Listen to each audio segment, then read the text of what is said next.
the Law of One Breakdown channel. Have you ever wondered what the raw material actually says about Jesus, free will, sexuality, and even hair? Each week we go straight to the original sessions and explore one topic through the pure wisdom of the Law of One. Thanks for tuning in, and I hope you enjoy this subject. Let's begin. Today I'm going to talk about Akhenaten and what the Raw folks have to say about that guy. First, I'm going to give you a little history that I just looked up online, and it corresponds with quite a bit of what Ra says about him as well. He was 27 years old when he became pharaoh, so he's quite young. He was married to Nefertiti, or I should say his main wife was Nefertiti. He changed the religion in the 18th dynasty in Egypt to a one god named Aten, or Aten. He also changed the art at that time. Pharaohs were always depicted very fit, very good looking. Oftentimes they looked the same. And he decided to change the way the art was made, the statues and whatnot, and depict people the way they really looked. And as you can see, he's kind of a bizarre looking guy. But he had Nefertiti done as well, so she must have been a real beauty because her statue is, one of probably the best looking Egyptians that's out there as far as statues go. Another fact is that he changed his name to Akhenaten. His name at the time when he became pharaoh was Amenhotep IV. And we'll get into what Ra says about that, but that's in the Law of One. He ruled for 17 years, and he died when he was 44 years old. Again, many of these facts are also in what Ra has to say about him. So let's get started. We're going to start with session 23.6. Now this has to do with the Great Pyramid, but it leads right into the information about Akhenaten. The Great Pyramid was formed approximately 6,000 of your years ago. Then, in sequence, after this performing by thought of the building or architecture of the Great Pyramid using the more, shall we say, local or earthly materials, rather than thought form material to build other pyramid structures. This continued for approximately 1,500 of your years. So in other sessions, Ra talks at length about the Great Pyramid, and they were the ones that constructed it, and they did it with thought because they're at the awareness level that they can manifest out of thin air. So that's what that meant. It meant the Great Pyramid was made by using thought alone, and other pyramids were made in a more traditional way with stone and whatnot. Okay, this is still session 23.6.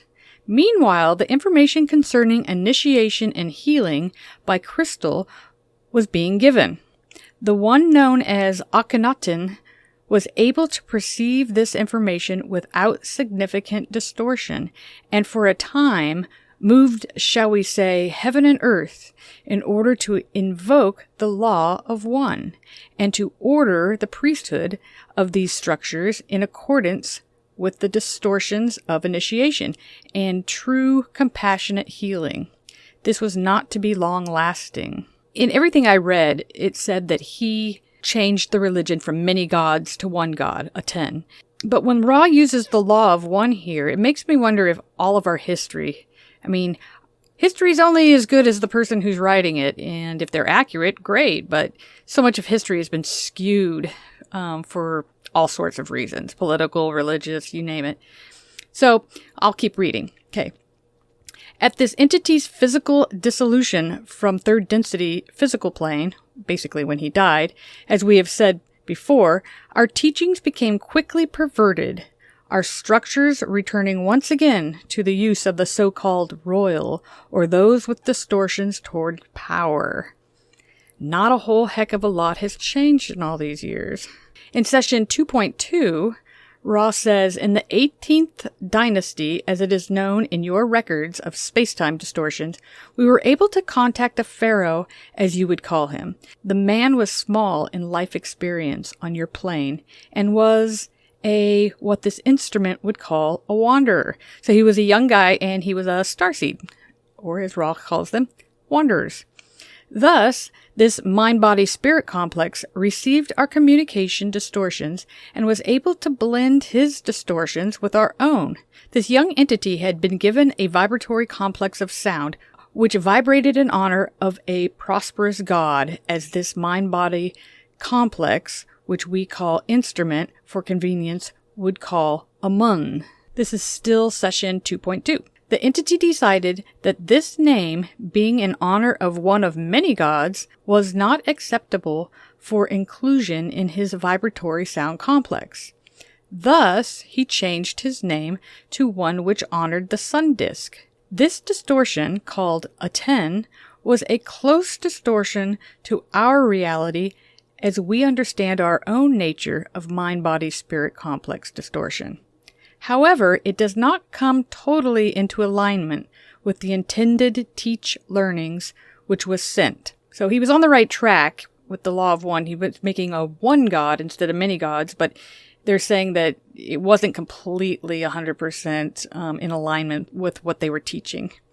This entity, Akhenaten, became convinced that the vibration of one was the true spiritual vibration and thus decreed the law of one. This is still session 2.2.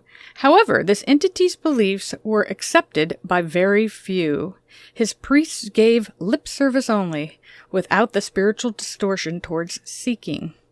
The peoples continued in their beliefs. When this entity was no longer in his density, again the polarized beliefs in the many gods came into their own and continued so until the one known as Muhammad delivered the peoples into a more intelligible distortion of mind-body-spirit relationships. In session 23.13, Dawn asks, "Can you tell me what the average lifespan was at the time of Akhenaten for Egyptians?" And Ra says, the average lifespan of these people was approximately 35 to 50 of your years. There was much what you would call disease of the physical complex nature. So that doesn't give a person a whole lot of time to do some inner work. In session 23.12, Dawn asks, "Can you tell me what happened to Akhenaten after his physical death?" And Ra says this entity was then put through the series of healing and review of incarnational experience, which is appropriate for third density experience. This entity had been somewhat in the distortion of power by the great devotion to the law of one. This entity thus resolved to enter a series of incarnations in which it had no distortions toward power.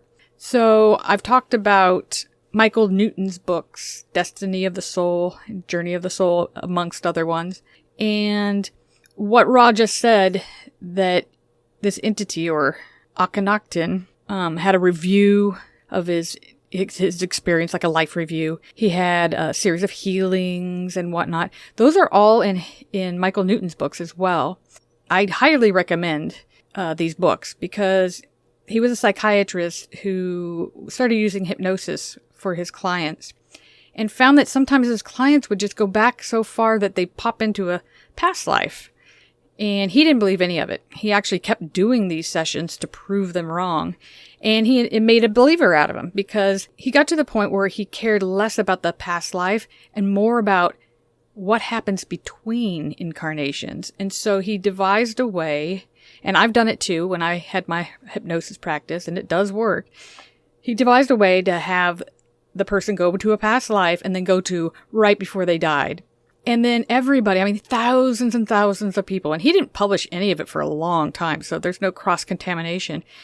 And they all reported the same types of things. Oh, I was met, and then I had a life review, and healing usually first, and then a life review in front of a council, and da-da-da. And in that soul space, LBL space, time space is what Ra calls it, the metaphysical space, we have just as many rules and ways of doing things as we do in the physical incarnative states. So it's very interesting. I highly recommend. And Ra just reiterated the same exact thing as what Akhenaten went through. Okay, that's all the slides I have for this episode. There was only a few references to this guy, but I thought it was interesting that I looked up just what we would call historical facts about him, and they did line up with what Ross said as well. So I hope you enjoyed this, and I look forward to making the next one, and take care.